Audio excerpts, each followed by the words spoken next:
জিম্মি করে আন্দোলন বন্ধের ঘোষণা আদায় করায় গত বছরের ২৯ জুলাই আবারও বিক্ষুব্ধ হয়ে ওঠে গোটা দেশ।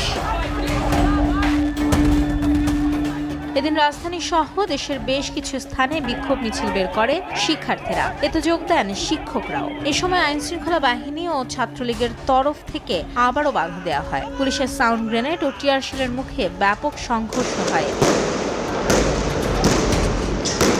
অবিলম্বে বৈষম্য বিরোধী ছাত্র আন্দোলনের ৬ সমন্বয়ককে ডিবি হেফাজত থেকে মুক্তি ও আন্দোলনকারীদের ওপর গুলি না চালাতে আদালতের নির্দেশনা চেয়ে হাইকোর্টে রিট করেন সুপ্রিম কোর্টের ২ আইনজীবী।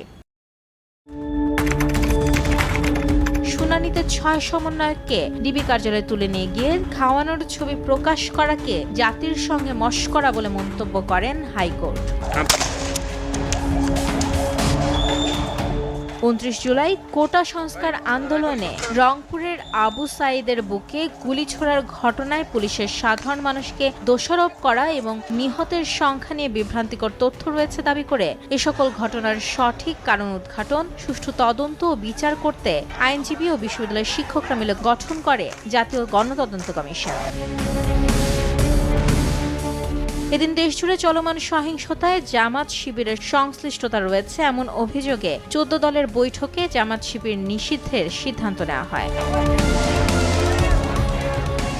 সরকারের তরফ থেকে সহিংসতায় নিহত ব্যক্তিদের স্মরণে পরদিন সারা দেশে শোক পালন করার সিদ্ধান্ত নিলে তা প্রত্যাখ্যান করে একক বা ঐক্যবদ্ধভাবে লাল কাপড় মুখে ও চোখে বেঁধে ছবি তোলা এবং অনলাইনে প্রচার কর্মসূচির ঘোষণা দেয় বৈষম্য বিরোধী